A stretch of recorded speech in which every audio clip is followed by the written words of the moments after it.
Bonjour et bienvenue dans ce nouvel extrait issu de la formation multimodale Power BI de FMC Digital.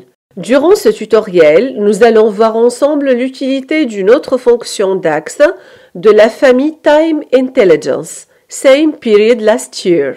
Same Period Last Year nous permet de faire automatiquement un comparatif sur la réalisation d'un client, d'un article ou bien d'un commercial sur une période de référence par rapport à la même période de l'année précédente. Pour bien expliquer les atouts de cette fonctionnalité, je vais utiliser un rapport semi-fini qui englobe la totalité du chiffre d'affaires et les quantités vendues avec la possibilité de faire des filtres par client et représentant.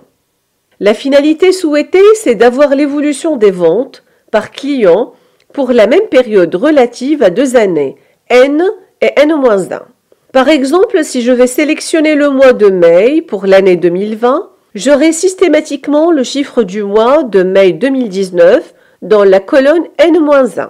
Je tiens à préciser que vous trouvez dans la zone description de cette vidéo la modalité du téléchargement du jeu des données ainsi que le PBX.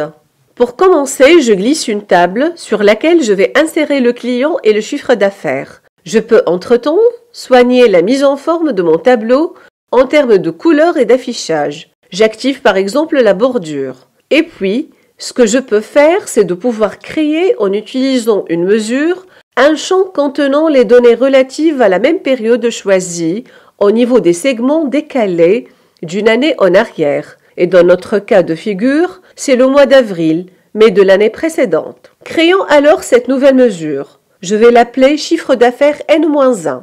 On va utiliser bien sûr un calculate qui nous permet d'utiliser une expression de calcul pour pouvoir filtrer par la suite. Donc calculate contenant 2 paramètres. Le premier, c'est l'expression qui sera notre chiffre d'affaires. Bien évidemment, c'est la somme des montants hors taxe, puis notre séparateur. Et le second paramètre qui est le fait de pouvoir filtrer grâce à Same Period Last Year pour chercher la somme du chiffre d'affaires relatif à la même période choisie sur l'année précédente. Et là, on a un seul paramètre à entrer, c'est la colonne Date relative à la table calendrier. Et je valide. Finalement, il suffit de glisser notre nouvelle mesure sur le tableau. Et là, on peut voir apparaître notre chiffre d'affaires du mois d'avril 2019 à côté de celui du mois d'avril 2020.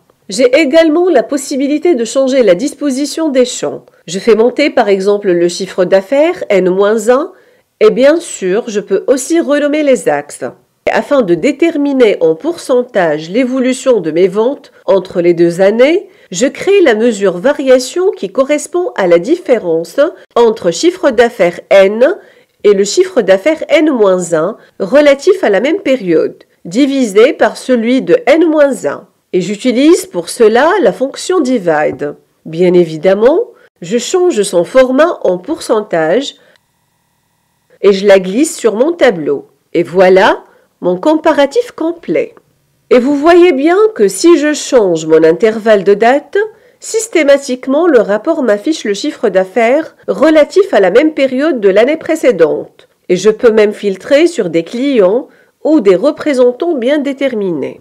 J'espère que ce tuto vous a donné envie de suivre nos autres vidéos et de vous inscrire à l'une de nos prochaines formations. Pour rappel, nos formations sont prises en charge par le compte CPF et le Pôle emploi. Si vous avez des questions, n'hésitez pas à commenter, on s'engage à vous répondre.